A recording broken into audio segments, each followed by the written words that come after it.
լիտրանոց տարայի մեջ տեղավորվեց 4 բաժակ ջուր, նշանակում է 2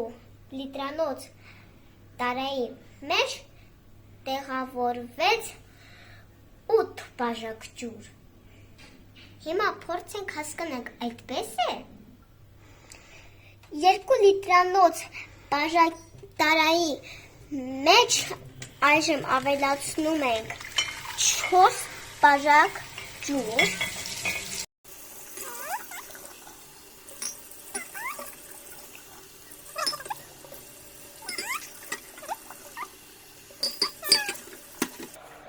Մեր մաթեմատիկան ճիշտ էր։ 2 լիտրանոց տարայի մեջ տեղավորվեց 8 բաժակ ջուր։